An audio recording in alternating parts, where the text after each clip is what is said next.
Ladies and gentlemen, fight fans all around the world, from the sunny Caribbean, you are watching What You Need. If you guys know me by now, I've covered several videos on weight in boxing. And this is yet another video on weight in boxing. I was listening to Elie Seckbach interview Mr. Sullivan of the WBC, the president of the WBC. And he was talking about how they had introduced the day before weigh-ins. And I've done a video, and you can go check my videos on that, on how these new weight divisions came to be and the goal behind having these new weight divisions and the reason why the weight divisions today, all of these extra weight divisions, why they don't work. And it has to do with day before weigh-ins. And because of day before weigh-ins, we have a little problem where guys are coming in the day after the fight at weights which are extraordinary. Sometimes you have one guy who's 3-4 weight classes above the weight division limit, and the other guy, he's like maybe 1 or 2 divisions above. So you're talking about 2 different guys in 2 different weight classes fighting each other. So how do we address this problem, and how do we solve it? Well, there's a simple way to solve this problem, and I just want to address it very quickly. And I hope that the WBC will adopt this. I think the IBF has already, and other sanctioning bodies will follow suit. So here we have our weight classes. They're called various names by different sanctioning bodies, but for the most part, they are all mainly these weight classes. So if you're looking at the WBC, WBA, IBF, WBO, the ring, they have different names for the weight classes. The WBA goes all the way down past strawweight or minimum weight to light minimum weight. The WBC calls it atom weight. This is 102 pounds, okay? And then the next weight class is 105 pounds. The next weight class is 108. The next weight class is 112. Now, you notice that the difference between weight classes was 3, and then it moved up to 4 pounds, okay? And then it goes back to 3 pounds, where you have super flyweight, and then you have bantamweight, still 3 pounds difference. Then it goes up to 4 pounds difference from bantamweight to super bantamweight, and again 4 again when you go to featherweight, 4 again when you go to super featherweight, and then 5 when you go to lightweight. It maintains 5 again at super lightweight, and then it goes to 7 at welterweight. All right, and then it goes again to 7 at super welterweight, and then it goes to 6 where you get to middleweight, and then it goes to 8 when you reach super middleweight. Then it goes to 7 when you reach light heavyweight, and then it goes to 25 to reach cruiserweight limit, and then it's unlimited when you reach heavyweight. Now, let me first address, before I go to the solution to the problem, heavyweight is a weight where we assume that boxers will be a certain height and a certain size. So if boxers span between 5'10" and 6'3", then at a certain point in time when you add on extra weight, you really are not helping yourself. You're hindering yourself, okay? You're being out of shape, and then you slow down, you become sloppy, etc. So for fighters who have a certain weight height, adding on extra weight doesn't help them, it hinders them. However, for fighters 6'3" and above, like Vladimir Klitschko, Deontay Wilder, Lennox and Lewis, these guys should have an extra division for themselves called super heavyweight. Why I say this is because these guys, they're going to be, because they're so tall, they're going to actually have more muscle, and because of that, they actually are going to be fit at 230 pounds and up. So a guy could be 255 or even close to 300 pounds, and he's 6'8". You know, he's still going to be very fit, and he's going to be as fast as another guy who is 6'2", and he's 220 pounds or 215 pounds. So as a result of that, I think it's an unfair advantage, and I think that to solve the problem with really, really big heavyweights, like guys 6'5" and up, you have to have their own division so they can compete with each other, to keep each other honest. If you're talking super heavyweight, we're looking at guys 225 or 230 and up. Now, once we sort that problem out, a simple rule could be put in place so that we don't have to revert back to same-day weigh-ins. We can have day before weigh-ins, but this simple rule will solve all the problems with guys coming in much heavier than other guys in a given division. The day before weigh-in, you must make the required weight limit. You're either below it or you reach it.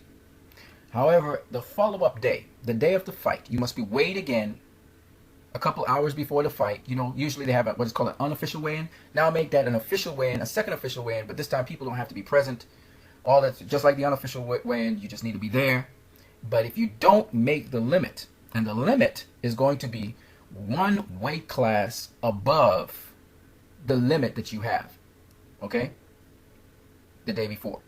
So if your weight class, for instance, is light heavyweight, the day before weigh-in, you need to make the 175-pound limit.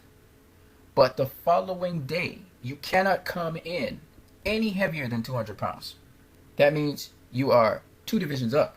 That means you're a heavyweight coming into a fight, a light heavyweight fight. That shouldn't happen. If you come in as a cruiserweight, fine. So that way, it's not as lopsided, okay?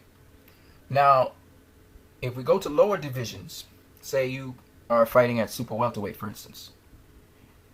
On the night of the fight, you can't come in heavier than 160 pounds. All right? That means you only have 6 pounds leeway. You come in over 160 pounds, then you're actually fined or the fight is scrapped. In that way, it keeps fighters honest. Now, you know, as you move up weight classes, you're actually getting heavier and heavier. And the difference between one weight class and another is wider, right? And this happens all the way up to light heavyweight, and then it does this huge leap to cruiserweight. Okay, 25 pounds, and then from cruiserweight there's a huge leap. The heavyweight's almost infinite, but if you have super heavyweight, then it'll be probably 30 pounds. But the point I'm making is, you can't go above a certain weight. You can't go above a certain weight, and that pretty much helps because at the low weight division there are smaller differences. So, like for instance, if I was at light minimum weight, right, and I weighed in day of the weigh-in 102 pounds, I can't come in over 105 pounds. Right? And what's the advantage of this? The advantage of this is that boxers who are going down to lower weight classes to take advantage of weight, their weight advantage. So they come in on the night of the fight, you know, they're supposed to be a light minimum weight or a light straw weight, but they come in 118 pounds, 120 pounds. And they're fighting a guy who's only 112 pounds on fight night. Now it keeps them honest. If you're a small dude, all right, you're going to fight in, and you want to fight at light minimum weight, then you shouldn't come in any higher than 105 pounds. And that helps keep guys honest. So now guys have to, if you come in or you weigh around 112 pounds, then you need to hang around the 112 pound division.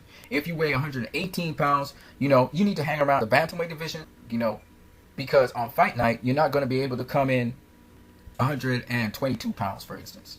And now we can actually look at their skills and what they really bring to the table. Because I've seen in a couple of fights, well, guys coming in, you know, you have a featherweight fight, for instance, 126 pounds. But a guy comes in from featherweight. He's supposed to be a featherweight, but he's weighing like he's a welterweight. He's coming in 145 pounds. You know what I mean? That's ridiculous. That's 19 pounds heavier than here, you know. And he really, if he came in as a super featherweight, that would be cool. 130 pounds, no problem with that. But I mean, 145 pounds. Look, that's a couple divisions up. You know what I mean? So this is a way to solve that problem. You put upper limits besides the maximum limit at the weigh-in. Now this guy, he has to rehydrate back up to the upper limit, which is only one weight class above. The limit of one weight class above. All right? Because the bigger you are, the more unrealistic it is to put on extra weight. So that's why at the higher weight classes, putting on that extra weight may just work against you. If you got to lose 25 pounds to get to light heavyweight, it's going to hurt you. So that by the time you put back on that weight, you know, you're never going to reach 200 pounds to start with, right? It's a wide weight class. So in that respect, that's how you work things out. Same thing for cruiserweight. You know, the upper limit is 200 pounds. So you can't be coming in a super heavyweight, 230 pounds in that fight. No. So that helps to make that weight class honest, because we've lost that honesty in weight classes. We have guys coming in and they're super middleweights. They're somewhere, you know, between 160 and 168 pounds. But they're fighting, these guys are fighting at junior welterweight or super lightweight. They're fighting down here. All right, Lamont Peterson. This dude comes in 165 pounds, man. Man, it's a super middleweight. That stuff is not, that's abuse of the weight system. That's abuse of the day before weigh-ins. I can understand if you come in to a super lightweight fight 147 pounds or 145 pounds. But to come in as a super middleweight, come on, man. Why are we even having day before weigh-ins? So this is the way how we can sort that problem out and keep people in weight classes. And still not be so hard on them that they have to be, you know, they have to be right at the weight, you know. And that will keep all the weight classes very honest. Okay, if I'm a welterweight or I'm junior welterweight, for instance, then I can't come in any heavier than 7 pounds above that weight limit, and I'm weighing out to make sure that it's so a couple hours before I fight. That way, if people are thinking of trying to cheat the system, jump down to 140 pounds and then blow back up to 160 something pounds, it won't be allowed, because now you have to watch your weight for a whole entire day. Make sure that it's between 140 and 147 pounds. I believe the IBF has something like that, where you can't be any heavier than 10 pounds over the maximum limit. I think the WBC needs to enforce something like that. Even if it's not 7 pounds, even though I think it should be about 7 pounds, you shouldn't be more than a weight class above your maximum limit for your given weight class. But that'll keep people more honest about their weight, and they'll stay in the divisions that they're supposed to be in. So if you're coming in 160 something pounds on fight night and you're fighting at super lightweight, then you probably need to be somewhere around super welterweight or one of those divisions. Okay? You shouldn't be at super lightweight, because you're just too big for super lightweight. That's what you're really telling us. You're really a super middleweight fighting at super lightweight. And let nobody fool you. It's the weight you come in fighting at that really counts. So I think that's what needs to be done, so that the weight classes will be kept honest. I believe that's the solution to the problem. All that the sanctioning bodies, the WBA, the WBC, IBF, and WBO have to do is they say, for any given weight class that anybody's in, we have these upper limits on the day of the fight that you must meet. If you go past those upper limits, then there's no fight, or you are penalized and fined and sanctioned. And someone who continuously does this is going to be sanctioned once, twice, 3 times, and then you're going to be suspended. If you're suspended more than 3 times, then you're going to be out of boxing. They need to put out really harsh regulations on it so that people follow the rules, and it costs them for breaking them. Now you got to regulate yourself, find out what division you're really supposed to be in fighting, so that guys don't have these ridiculous weight advantages over other guys, and we can really look at the contest between guys of similar weight. So that's my solution to the problem. You guys have a great one.